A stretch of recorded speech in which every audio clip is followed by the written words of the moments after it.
जी हाँ दोस्तों, इस वीडियो में हम देखने वाले हैं जो आपकी 8 ग्रेड अभ्यास पुस्तिका जारी की गई है वर्ष 2023-24 के लिए। तो इस वीडियो के माध्यम से मैं आपको कक्षा जो आपकी छठी की विज्ञान की जो आपकी 8 ग्रेड अभ्यास पुस्तिका है इसका कंप्लीट सॉल्यूशन बताने वाला हूँ। तो आपको वीडियो को पूरा देखना है। इसकी आपको PDF भी प्रोवाइड की जाएगी, ठीक है।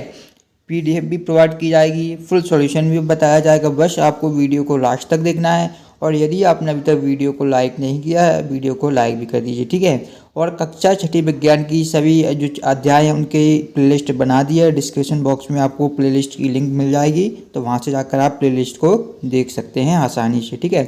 तो ये आपकी 8 ग्रेड अभ्यास पुस्तिका है। मैं आपको बता देता हूँ, ये बिल्कुल आपकी न्यू 8 ग्रेड अभ्यास पुस्तिका है जो कि आपकी वर्ष 2023-24 में ही जारी की गई है, ठीक है।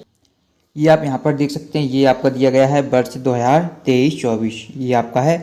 अध्याय के बारे में भी बता देता हूँ कि कौन कौन से अध्याय आपके दिए गए हैं। देखिए, पहला जो अध्याय है जो हम सॉल्व करेंगे भोजन के घटक, ये है, ठीक है। सेकेंड है आपका वस्तुओं के समूह बनाना, फिर है पदार्थों का पृथक्करण, फिर आता है पौधों को जानिए, शरीर में गति, ठीक है। पहले इतने चैप्टरों का हम सॉल्यूशन करेंगे, उसके बाद जो आगे के चैप्टर आते जाएंगे वो हम आपको बताते जाएंगे, ठीक है। तो जो भोजन का घटक है आपका फर्स्ट चैप्टर, ये आपका पृष्ठ क्रमांक 4 से 10 तक आपका रहने वाला है। तो सबसे पहले हम इसी का सॉल्यूशन देखते हैं, उसके बाद हम आगे बढ़ते चलेंगे। आगे आने वाली वीडियो में सभी चैप्टरों के सॉल्यूशन करते चलेंगे, ठीक है। बस आपको क्या करना है, चैनल को सब्सक्राइब करके रखना है, जिससे जब भी हम कोई भी नेक्स्ट वीडियो डालें तो उसकी नोटिफिकेशन क्या है आप तक आसानी से पहुंच जाए। चलिए फर्स्ट चैप्टर का स्टार्ट करते हैं, जिसका नाम है भोजन के घटक। तो देखिए, पहला यहाँ पर पूरा टाइप करके रखा हुआ है आपके लिए, जैसे कि आपको PDF डाउनलोड करने में भी कोई भी दिक्कत ना आए। देखिए, पहला दिया गया है, हमारे शरीर को ऊर्जा भोजन में उपस्थित पोषक तत्वों से प्राप्त होती है, जिन्हें भोजन के घटक के रूप में जाना जाता है। आज बूझों ने खाने में निम्नलिखित वस्तुएं खाई हैं, जैसे कि चावल, दाल, पालक की सब्जी, टमाटर, नमक, रोटी, घी, तेल आदि, ये सभी चीज़ें उसने खाई हैं। अब हमसे इससे संबंधित क्वेश्चन पूछे जाएंगे। अब इन वस्तुओं से उसके शरीर को मुख्य रूप से क्या क्या प्राप्त हो सकता है। अब अनुमान लगाओ और लिखो। तो आपको अनुमान लगाना है और आपको यहाँ पर लिखना भी है, ठीक है। तो देखिए, जो आपका यहाँ पर दाल पालक की सब्जी है, इससे आपको क्या प्राप्त होगा, प्रोटीन प्राप्त होगा। प्रोटीन शरीर के लिए आवश्यक होता है, प्रोटीन प्राप्त हो जाएगा। चावल और रोटी से आपको कार्बोहाइड्रेट प्राप्त होगा, ये भी आवश्यक होता है, ठीक है। तेल और घी से आपको क्या है, वसा प्राप्त होता है, ये, ठीक है। टमाटर नमक से आपको लवण प्राप्त होंगे और नमक से आपको पानी प्राप्त होगा। तो इस तरीके से ये चीज़ें आपको इस तरीके से आपको टेबल दी गई होगी, तो ये आपको ये आंसर इस साइड में आपको लिख लेने हैं, ठीक है। तो ये हो जाएगा आपका आंसर। अब देखिए, अब आता है आपका बहुविकल्पीय प्रश्न आपके दिए गए हैं। तो पहला क्वेश्चन दिया गया था, निम्न में से प्रोटीन का जंतु स्रोत कौन सा है। तो प्रोटीन का हमें जंतु स्रोत बताना है। आपको अपनी बुक में 4 ऑप्शन दिख रहे होंगे, जिसमें से जो आपका सही उत्तर है वो आपका हो जाएगा दूध। दूध क्या है, जो आपका प्रोटीन का जंतु स्रोत हो जाएगा, तो आपका ये आंसर हो जाएगा दूध, ठीक है। सेकेंड है आपका, कुछ व्यक्तियों को अंधेरे या रात में कम दिखाई देने लगता है, ऐसे किस विटामिन की कमी से होता है। आप किस विटामिन की कमी का कारण होता है, उस विटामिन के नाम बताना है, जिससे कि हमें रात को कम दिखाई देने लगता है। तो ये जो हो जाएगा आपका हो जाएगा विटामिन ए है, ऑप्शन नंबर डी आपका रहेगा। जो आपको 4 ऑप्शन A B इस तरीके से दिख रहे होंगे, A B C और D। तो इन 4 ऑप्शनों में से जो D वाला ऑप्शन दिया गया है, जिसमें लिखा है आपका विटामिन A, तो ये आपका विटामिन A आपका क्या है, इसकी कमी से आपको रात में क्या है, कम दिखने लगता है, ठीक है। इसका जो रासायनिक नाम भी होता है वो भी आपका रेटिनॉल ही होता है। विटामिन A का रासायनिक नाम क्या होता है, रेटिनॉल होता है। और ये जो विटामिन होता है वो आंखों से संबंधित ही होता है, ठीक है। इसलिए यदि इसमें कमी आएगी तो आपकी आंखों में प्रॉब्लम हो सकती है, ठीक है। तो अब आगे तीसरा देखिए, आलू के कटे हुए भाग पर आयोडीन विलयन डालने पर आलू के कटे हुए भाग का रंग परिवर्तित होकर नीला या काला हो जाता है। यह प्रेक्षण आलू में किसकी उपस्थिति को दर्शाता है, ठीक है। तो ये आपका इसका जो आंसर होगा, इसमें भी आपको 4 ऑप्शन देखने को मिलेंगे, जिसमें से सही जो आपका आंसर है वो हो जाएगा स्टार्च या मंड। ये आपका बिल्कुल राइट आंसर हो जाएगा। तो इसे आपको अच्छी तरीके से नोट कर लेना है, ठीक है। अगला देखते हैं, अगला आपका दिया गया है, निम्नलिखित में से स्कर्वी रोग का प्रमुख लक्षण है, ठीक है। तो स्कर्वी रोग का जो आपका इसका जो आंसर है वो आपका ऑप्शन नंबर A में देखने को मिलेगा, जो कि आपका हो जाएगा मसूड़ों से खून निकलना। यदि आपके मसूड़ों से खून निकल रहा है तो इसका मतलब है कि आपको स्कर्वी रोग के लक्षण हो सकता है, तो इसी को आपको चेक करना चाहिए, ठीक है। प्रश्न 5 दिया गया है, आपने देखा होगा कि कुछ व्यक्तियों की गर्दन की ग्रंथि फूल जाती है, जिसके कारण उनके गले में एक मोटी तथा उभरी हुई आकृति दिखाई देती है। इस प्रकार का रोग के जिस पोषक तत्व की कमी के कारण होता है उसका नाम एवं रोग का नाम का सही युग्म है।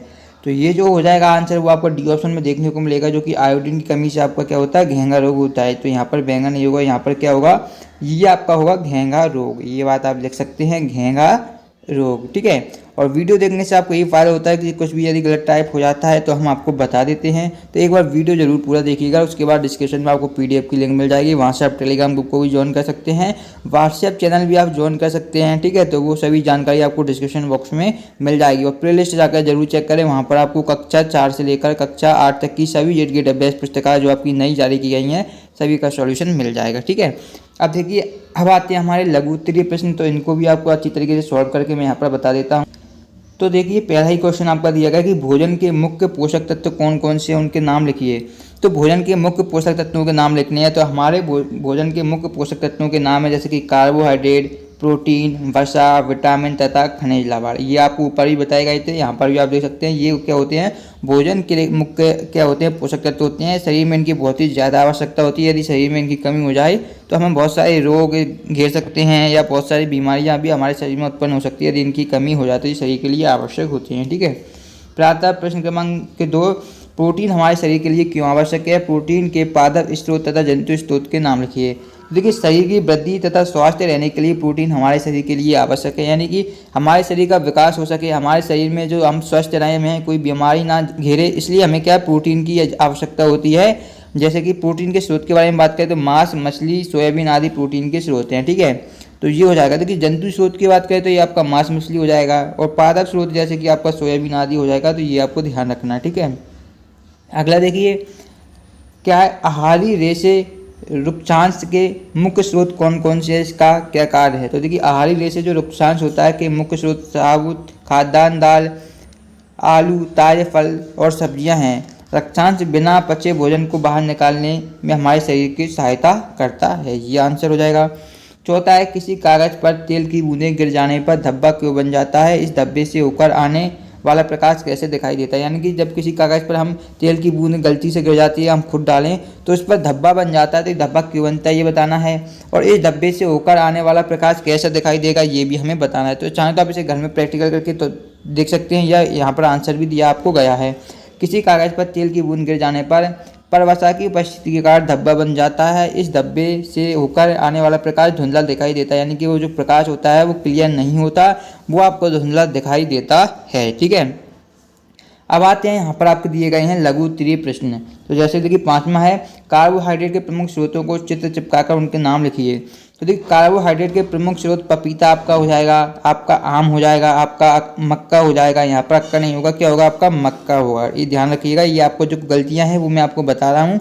मक्का के बाद आपका हो जाएगा गेहूँ, आलू, तरबूज इत्यादि आपका हो जाएगा। अब यहाँ पर क्वेश्चन ने इतना ही नहीं पूछा क्योंकि ये लघु उत्तरीय प्रश्न है, यहाँ पर इन्होंने चित्र बनाकर भी बताया, तो मैंने यहाँ पर चित्र इस तरीके से आपको कर लेने हैं। देखिए, तरबूज आपका इस तरीके का बन जाएगा, आप बनाइएगा, पूरे अंक मिलेंगे, कोई नहीं रोक सकता। गेहूँ आप जानते हैं छोटा सा होता है, ये वीट इसे इंग्लिश में बोलते हैं। और ये आपका आलू इस तरीके का आप बना दीजिएगा, तो आपका कोई भी टीचर कितना भी सख्त हो आपको मार्क्स नहीं काट सकता। तो इस तरीके से आपको बना देना है। ठीक है, ये आपका हो जाएगा। अगला देखिए, अगला यहाँ पर दिया गया था आपका कि विटामिन सी के प्रमुख स्रोतों को चित्र सहित बताइए, यानी कि चित्र भी आपको बताने हैं। ये चित्र आपको कोई नहीं बताएगा, केवल इस चैनल पर ही देखने को मिलेंगे, बिल्कुल स्पष्ट चित्र। तो विटामिन सी के प्रमुख स्रोत के बारे में बात करें तो आपका नींबू हो जाता है। जितनी भी खट्टी चीज़ें होती हैं उनमें विटामिन सी ही पाया जाता है। किसमें पाया जाता है विद्यार्थियों, जितने भी आपके खट्टे पदार्थ होते हैं, खट्टे भोज्य पदार्थ होते हैं, उनमें क्या पाया जाता है, आपका विटामिन सी पाया जाता है। जैसे कि नींबू खट्टा होता है, इसमें पाया जाता है। आंवला होता है, संतरा, टमाटर आदि आप में क्या पाया जाता है, विटामिन सी पाया जाता है। ठीक है, विटामिन सी का जो रासायनिक नाम होता है वो आपका एस्कॉर्बिक अम्ल होता है, ये भी आपको ध्यान रखना है। ठीक है, अब देखिए, इनके हमें आप चित्र भी बनाने हैं। तो सबसे पहले आप देख सकते हैं ये चित्र किसका है, बताने की ज़रूरत नहीं है। ये चित्र है वो आपका संतरे का है। ठीक है, ये बताने की ज़रूरत नहीं है, आप सभी लोग संतरे को जानते हैं, परिचित हैं। तो ये आपका संतरा हो जाएगा। फिर बात करें तो ये आपको दिख रहा है, ये आपका अभी 200 रुपये किलो बिक रहे थे। तो ये क्या है, आप ये भी बहुत अच्छी तरीके से जान चुके होंगे। तो ये क्या है, आपका टमाटर है। ठीक है, तो ये आपका टमाटर हो जाएगा। उसके बाद आप यहाँ पर देख पा रहे हैं ये क्या है आपका, ये जो आपका दिया गया है ये आपका है नींबू। क्या है विद्यार्थियों, ये आपका है नींबू। तो इन तीनों चित्र को आसानी से आप देख सकते हैं, तीनों चित्र आपको बता दिए गए। नींबू बता दिया, आंवले की ज़रूरत नहीं है, 3 बना देंगे तो यही आपके लिए काफ़ी हो जाएगा। ठीक है, आगे क्वेश्चन देखिए, आगे दिया गया है, यहाँ पर देख सकते हैं अभावजन्य रोग किसे कहते हैं। तो वे रोग जो लंबी अवधि तक पोषकों के अभाव के कारण होते हैं। तो यहाँ पर ये कुछ भी नहीं है, पोषकों के अभाव के कारण होते हैं, उन्हें अभावजन्य रोग कहते हैं। प्रातः असंतुलित आहार हमारे शरीर के लिए क्यों आवश्यक है। ठीक है, यहाँ पर थोड़ी संतुलित है। ठीक है, तो एक या अधिक पोषक तत्वों के अभाव से हमारे शरीर में रोग अथवा विकृतियाँ उत्पन्न हो जाती हैं। अतः सभी अभाज्य रोगों की रोकथाम हेतु और संतुलित आहार हमारे शरीर के लिए आवश्यक है। यानी कि संतुलित आहार नहीं मिलेगा तो बहुत सारे रोग हमारे शरीर में उत्पन्न हो जाएंगे। अब आता है हमारा दीर्घ उत्तरीय प्रश्न, जो कि है नवा विटामिन और खनिज लवणों के अभाव के कारण होने वाले प्रमुख रोगों के नाम कौन कौन से हैं, इनके प्रमुख लक्षण भी बताइए। यानी कि विटामिन से जो रोग होते हैं, खनिज लवणों से जो रोग होते हैं, जिनकी कमी से, विटामिन की कमी हो या खनिज लवणों की कमी हो, उनकी कमी के कारण कौन कौन से रोग होते हैं और उसके हमें लक्षण भी बताने हैं कि क्या लक्षण दिखेंगे जिससे हमें पता चले कि हमें ये रोग है। ठीक है, तो जैसा कि मैंने आपको ऊपर ही बता दिया था, विटामिन ए का जो आपका नाम होता है वो आंखों से संबंधित होता है, रेटिनॉल होता है, और कमी से होने वाला रोग होता है रतौंधी, और इसका होता है आपका जीरोप्थेलेमिया होता है, कमी से होने वाला रोग। विटामिन बी1 होता है आपका थायमिन, इससे होता है बेरी रोग। विटामिन बी2 होता है आपका राइबोफ्लोविन। ठीक है, इससे क्या होता है, आंखों का लाल होना या जिब्या या त्वचा का फटना आदि आपके ये लक्षण होते हैं। विटामिन बी3 आपका होता है पेंटोथैलिक अम्ल, इसमें क्या होता है आपका लाल सफ़ेद दाग, चकते होना, बुद्धि का कमज़ोर होना आदि होता है। विटामिन बी5 नियासिन होता है, जिसका रासायनिक नाम, इससे अब जो आपका रोग होता है वो पेलाग्रा नामक रोग होता है। विटामिन बी6 होता है आपका पायरिडॉक्सिन, रासायनिक नाम, इससे एनीमिया रोग होता है। विटामिन बी7 बायोटिन होता है, इसमें लकवा, बालों का झड़ना रोग होता है। विटामिन बी12 होता है आपका विटामिन बी12, तो इससे आपको एनीमिया नामक रोग होता है, त्वचा रोग हो सकते हैं। साइनोकोबाल्मिन इसका रासायनिक नाम होता है। ठीक है, साइनोकोबाल्मिन। आगे देखेंगे विटामिन सी, तो इसका क्या होता है, इसका रासायनिक नाम एस्कर्बिक अम्ल होता है और इसके स्कर्वी नामक रोग होता है।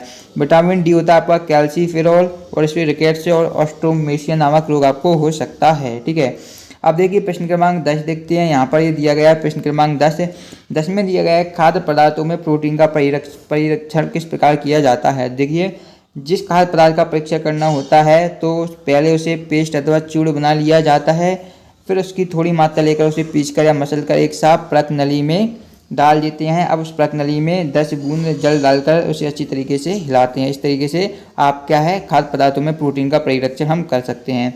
और आगे देखिए, आगे दिया गया आपका, अब ड्रॉपर की सहायता से परत नली में 2 बूंद कॉपर सल्फेट का विलयन तथा 10 बूंद कॉस्टिक सोडा का, यहाँ पर विलयन होगा आपका, ठीक है, सोडा का विलयन डालते हैं।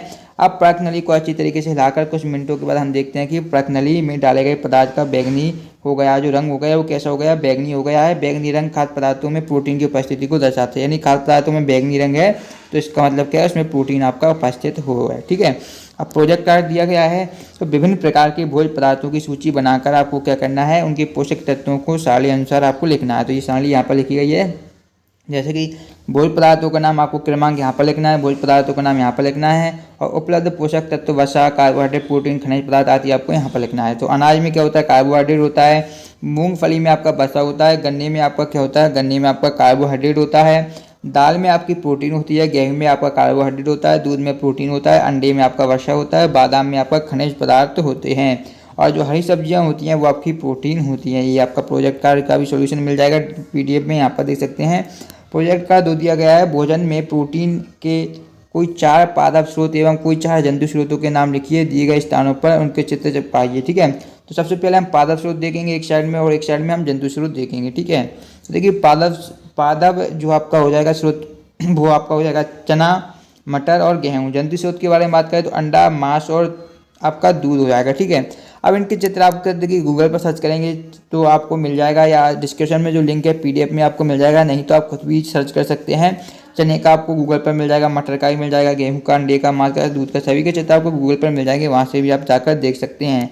वैसे अधिक से अधिक चीज़ें मैंने आपको यहीं पर बताने की कोशिश की हैं। यदि आपको ये वीडियो पसंद आई, वीडियो को लाइक जरूर कीजिएगा। डिस्क्रिप्शन में आपको क्या है, इसकी PDF मिल जाएगी। और यदि आपने चैनल को सब्सक्राइब नहीं किया, चैनल को सब्सक्राइब जरूर कर लें। इसी प्रकार कक्षा 6 के विज्ञान के सभी अध्यायों के सॉल्यूशन आपको हमारे चैनल पर मिलेंगे। उसके लिए आपको क्या करना है, प्लेलिस्ट की लिंक डिस्क्रिप्शन में, वहाँ से जाकर जरूर चेक कीजिएगा। मिलते हैं नेक्स्ट वीडियो में, तब तक देखते रहिए आपका अपना चैनल। धन्यवाद।